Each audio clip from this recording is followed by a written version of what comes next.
dari bibit sekarang itu ya ditanam itu 15-20 tahun baru buah. Baru bisa panen tuh Ya ya. bisa panen ya. Legen sendiri atau apapun yang dibuat dengan buah ini bukan baru generasi sekarang ya, emang Dari sudah nenek moyang. Nenek moyang. Nenek moyang dari turun temurun. Ya. Akhirnya kan teman-teman bisa pada tahu kan. Pada tahu sejarahnya. gini-gini ya. Sunan Kalijogo itu dibikin kidungan. nyanyian. Ya kidungan. Kidungan gini. Ana keendang panglaras ing ati aku njaluk banyu kang manis legi. Obat dadane bun.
Siambai, mata rumah Luaputu, Desa Ulat, Negeri Birohi Amalatu. Mata rumah Luaputu, Negeri Ulat. Mata rumah dan negeri Birohi Amalatu Ali TC. Jadi beta selaku tuang negeri yang punya negeri, beta tarima ale dengan tim.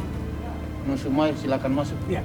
Kalau di Ulat bilang tipar mayang, itu pohon enau. Dari mulai prosesnya kerja pembersihan pohon mayang atau pohon enau sampai dengan masak, proses masak, penyulingan. Maka untuk itu adat di Ulat bukan tentang sopi untuk menjalankan adat saja, tapi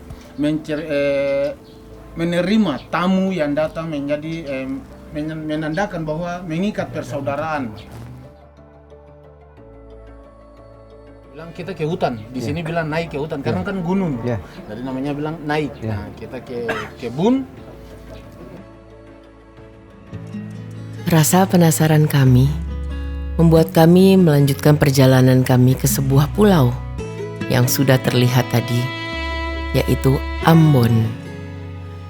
Ambon terkenal dengan satu lagi warisan tradisi Indonesia yang kita kenal dengan nama Sopi. Dan untuk sampai ke tempat penyulingan, kami harus bekerja keras, berjalan kaki, menaiki gunung selama hampir 1 jam.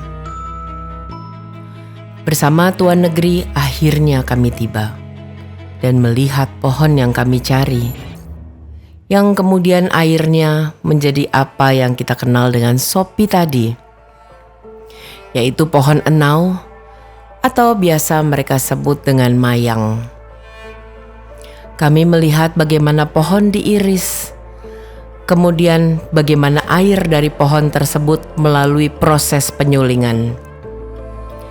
Mereka bercerita bahwa hasil tetes pertama mereka tampung terpisah pada sebuah botol, dan itu yang mereka kenal dengan bakar menyala.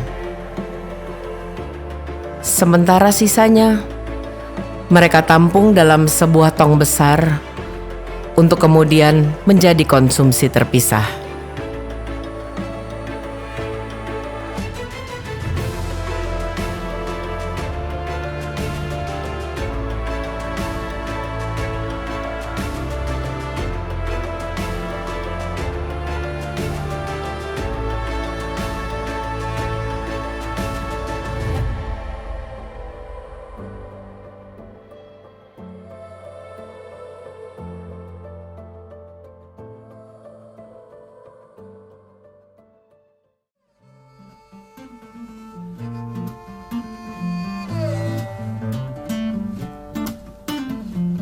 Nama saya Charles Nikilu, umur 48 tahun, menjabat di negeri Ulat sebagai tuang negeri kepala adat sejak tahun 96 sampai pada saat ini. Tuang negeri itu mempunyai kapasitas sebagai pengatur adat dan tidak bisa diganti seperti seorang raja dalam pemilihan, tetapi tuan negeri itu regenerasi keturunan.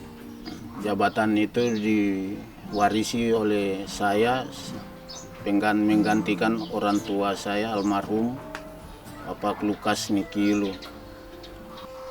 Dan negeri ini mempunyai hasil khusus, hasil khas negeri ini, yaitu sopi, beralih dari gula aren menjadi sopi karena mengingat gula aren membutuhkan kayu yang banyak untuk membuat gula aren, dan sopi hanya membutuhkan kayu yang sedikit atau satu ikat kayu sudah menjadikan sopi. Terus Pak, kalau sistem pemerintahan tuh di Maluku sendiri kenapa ya, terutama di sini ya, di pulau ini ya, jadi disebutnya itu negeri-negeri ya? Nah, kalau dari dulu itu kan negeri, nggak tahu itu, tapi namanya sudah dari sejak dulu kan. Oh, Nah, gitu. istilah untuk seluruh negeri di Maluku karena diperintahkan oleh raja. Nah, lalu negeri di sini dipimpin oleh dalam pemerintahan, kapasitas dalam pemerintahan itu kan raja. Untuk mengatur pemerintahan negeri, sedangkan kalau saya sendiri sebagai tuang negeri itu mengatur tentang adat negeri. Jadi tuang negeri dan raja itu sama-sama statusnya sama-sama rata. Satu level. Ya, satu level. Kalau negara itu kan, ini jadi penasaran. Kalau negara itu kan memang dipilih umum 5 tahun sekali gitu. Kalau di sini sistemnya gimana, Bang? Di sini sistem dari dulu itu pemilihan raja. Dulunya itu ada sampai 8 tahun, tapi sekarang sudah setara semua, waktu pemerintahan 5 tahun raja. Jadi dipilih oleh rakyat, masyarakat Ulat. Demokratis tetap ya.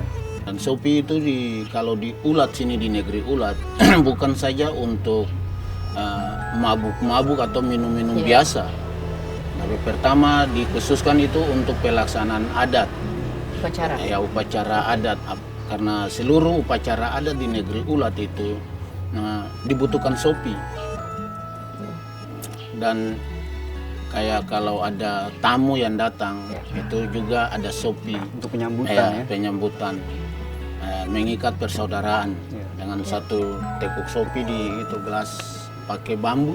Oh iya, tadi kita minum ya yang pakai bambu. Kalau di Ulat bilang tutul, itu gelas dari bambu. Apa? Tutul. Tutul. Tutul. Ya. Tutul. Dan mengingat di hutan di Saparo ini tidak ada hutan bebas gitu kan, semua kan kebun. Oh, oke. Nah, dari produksi gula aren itu masak dari pagi sampai itu kurang lebih jam 1 siang baru jadi gula aren. Maka butuh kayu itu kan banyak. Ya. Makanya Kayu butuh banyak. hutan sebetulnya ya. Maka di situ masyarakat semua beralih ke sopi, karena kalau sopi satu ikat kayu aja sudah dapat sopi.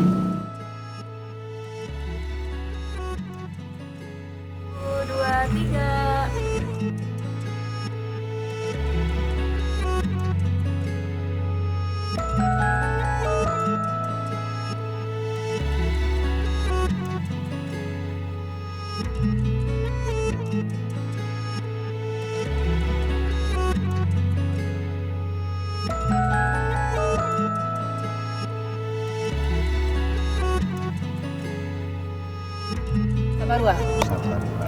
Seru ya? Beda lagi. Ada apa aja di kemarin ya kita ya? Disambut. Penyambutan. Upacara penyambutan tamu. Nyambutan tamu. Terus, wis. Wis. Ikut yuk. Ogah. Nyambutan tamu. Terus kita naik ke bukit. Naik ke bukit, belajar tentang pohon. Now. Di sini nyebutnya mayang. Apa? Mayang. Mayang.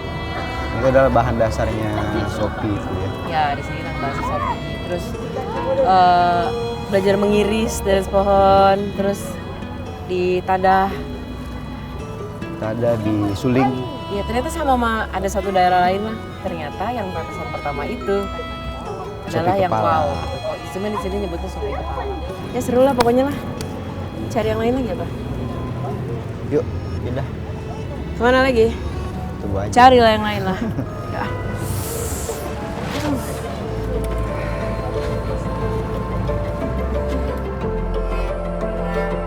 Selesai sudah perjalanan kami belajar tentang Sopi di Pulau Saparua, Ambon. Kayak belajar tentang negeri, tentang budaya, dan sekali lagi bahwa warisan tradisi Indonesia bernama Sopi tersebut pun mempunyai makna lebih dalam dari sekedar kesenangan untuk mendampingi upacara, menjalin kekerabatan, dan yang pasti menjaga pesan nenek moyang. Nanti biasa naman batekang tuh. Mangat batekang jam, murah jam panjang. Ini bikin bareng kan, Bu? Iya, benar. Paling banyak ini bahannya ya, dari yang kita pernah nih paling banyak bahannya. Terus samping KB apa tuh? Coba nih aku. Iya. Jangan nih.